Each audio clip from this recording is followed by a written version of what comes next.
questions, he always has an answer. It's Sean Hannity this afternoon at 2, right before Joe Walsh at 5 on AM 560. The Answer.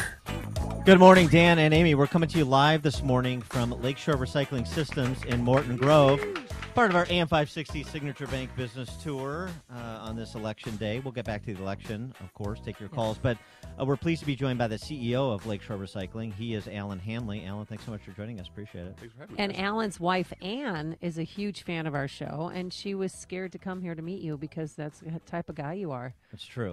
I'm very off-putting. There's no question about that. So here's the thing about the garbage business.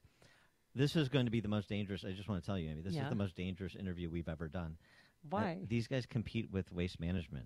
Yeah, I know. You want to go up against the Waste Management guys? We may disappear, and nobody will ever hear from us again because and nobody will this. care. And nobody, well, that too. Nobody will care. But I mean, this is is not a business for the Mormon Tabernacle Choir. I'm just telling you. Am I right, Alan, or am I right? It's a rougher business. Definitely, it's not a clean business. It's a dirty business. But you do things differently here than other waste management companies. And just tell us about your model.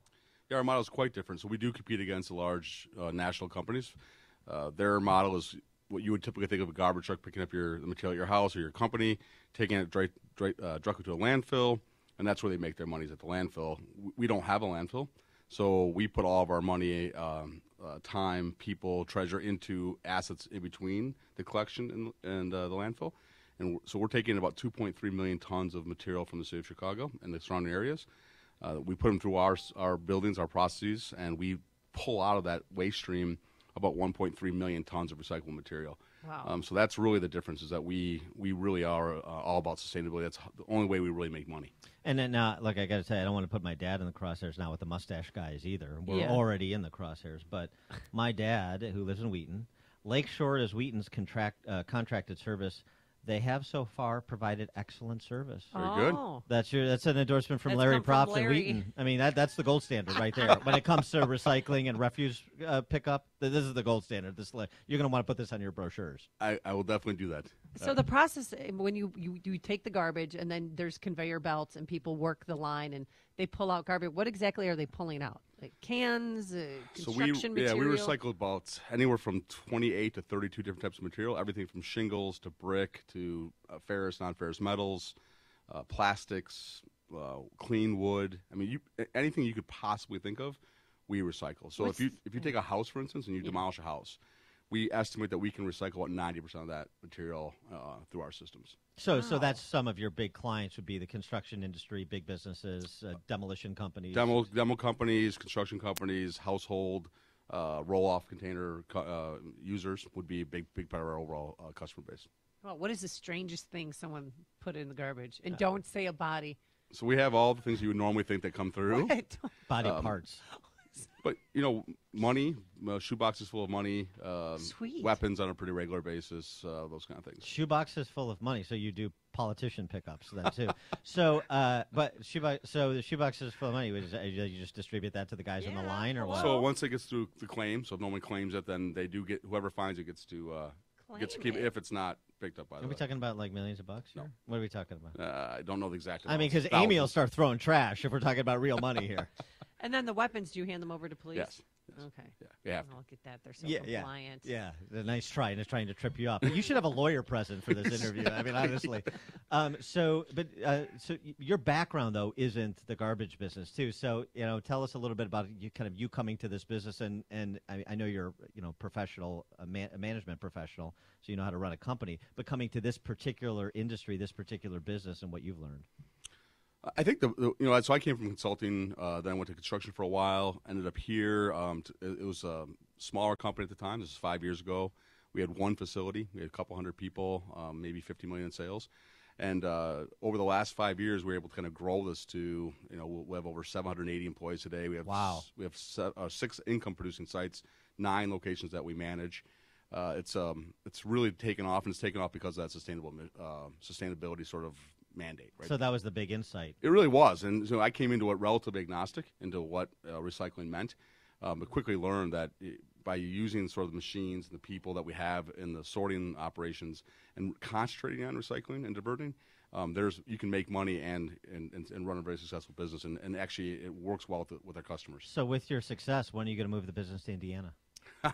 So we were just talking about the risk guy. So if our workers' comp, right, just the workers' comp piece is, we would save 50% on workers' comp if you moved either to any of the neighboring states, Iowa, Wisconsin, or Indiana. And that's such a huge, that I don't know what that number is for your business, but I mean, it's $4 million.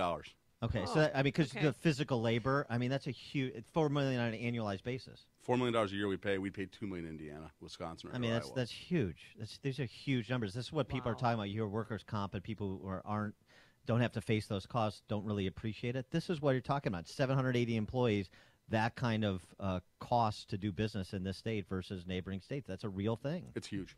So do you do business with the city of Chicago? We do. So we do all this CPS. We do Chicago Public Schools. Oh, good. And we also pick up 1/4 of the city's recycling output.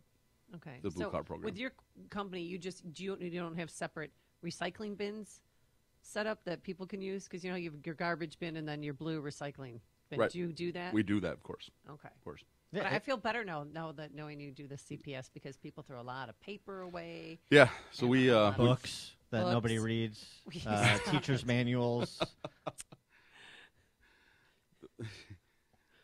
There is we work with hand in hand with CPS actually on the recycling. So we've tried very hard. A lot of it's moving food waste out of the, separating the food waste from the paper, right? Yes. Because it gets cross contamination. That's really the issue in the CPS. Yes, I was a lunchroom lady, so we set up, what that you is the recycle issue. and then dump the milk here so that we could make sure there's no cross contamination. Yes, sir. That's who Adam Sandler was singing about in his song, "The Lunchroom Lady." So the future of this business, though, in terms of the expansion that you've undergone. What's the future of the business going forward? Is it just kind of getting bigger along the same track, or is there a next innovation that's forthcoming? So, I mean, we do spend a lot of our time looking at new ways to divert material, right? Because, as I said, we don't have a landfill. So if we don't find ways to pull more material out of the waste stream and find ways to monetize that, we won't be able to grow. Right? We won't make enough cash flow to invest in other operations. So what we do is, the new things for us are organics. It's a big part of the outbound waste stream. So we've partnered with a company in Korea. We have the first aerobic digester down in at California in 55. So we're putting a lot of money, time into that to figure out whether that generates enough. So what it does, it takes in about 15 tons of pre-consumer organic material. So we do a lot of food manufacturing in the city of Chicago, especially on the western side of the city. So let's say it's a 100-yard truck of avocados that maybe are going to miss the expiration by a day. To go to a grocery store. We'll get that 100-yard truck in. We'll put 15 tons into this machine. The machine works, and using aerobic digestion, which is microbes. I love and aerobic heat, digestion. right? You can lose a lot of weight with that. You could. You know who needs aerobic digestion? J.B. Pritzker. Yes, he does. You should maybe think about contracting. So, but this But aerobic 15 tons digester. of material comes out. So you take I'm sorry. Same 3 thing tons of happens with material J.B. comes Pritzker. out. Exactly. So how much comes? You put in how much? I'm Put in not 15 good with the tons, numbers. And then every day about 3 tons of high-grade compost material comes out that we then Wow. sell to farms and different commercial outlets. Give us a little bit of a profile, too. I mean, your employee population has almost tripled, you said, over the last 5 years. So a profile on your employees, the kind of individuals that you guys hire that work here. So we have a really unique employee base, the most unique I've had in my 26-year career.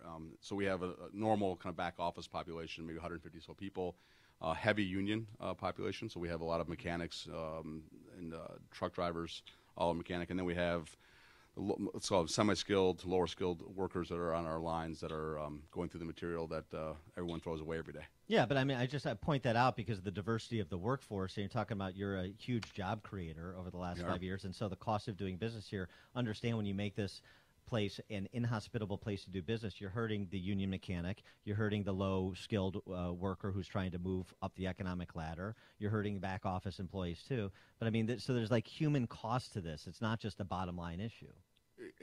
It actually makes it very difficult to grow, right? So I mean, we have headwinds, multiple headwinds. I mean, just the minimum wage law, right? That's a headwind, and so it's an unintended consequence of using minimum wage. For example, it was supposed to be for Cook County, if you remember, right? But it really isn't, because anything that touches Cook County, then it just spreads out. So whether it was intended or unintended, we now pay. And then if we're making $15 as a high level person, pushes everybody up. Everyone goes up, right? So what sounds ideal. Right, and I had no issue with it per se, but really the unintended consequences are total labor costs go up dramatically. And then so that plus, like I said, workers' comp and the litigious nature of working in the city of Chicago, Cook County especially, makes it, you really have to be, you can't be lazy in this city. You can't. You have to be on your toes constantly. Right. Well, we're happy to hear that your business is doing well and that you're continuing to employ people and grow, and it's an innovative business. Hey, do I still have to rinse out my milk cartons? We'd like you to. For the recycling. But I do that. We'll my make an jars. For you. No, but I do. I clean I'm a huge recycler, and I just clean everything out and dry it off. Contamination is a big issue, right? So the more food product ends up into your source separated recyclables, the less value we are able to create on the back end, right? Because Alan, I don't think I'm helping him every day of my life. I don't think you understand what Amy's asking. She's asking, how much can I get for this? she recycles. She wants you to pay her for all the stuff that she's hoarding. That's a European model. That's what they do. They do that in Europe, but we haven't got that far here. Yeah, yeah. All right. So take your aluminum cans and your water bottles. I go to the Finkel Steel. I get scrap metal. You guys, a lot of money. She's going to be at your front door, by the way, at 9:30 every morning from now on for bags for cash. Bags of trash for cash. I'll definitely tell the front. Yeah. Please make accommodations awesome. For her. He is Alan Handley. He's the CEO of Lakeshore Recycling Systems, where we are broadcasting this morning, part of our AM 560 Signature Bank Business Tour. 5 years ago, corporate said we had to start a recycling program for Earth Day. So Dwight took the lead on that and introduced us to a very close friend of his named Recyclops. Happy Earth Day, everyone. I'm Recyclops. Did you know that an old milk carton can be sawed in half and used as a planter?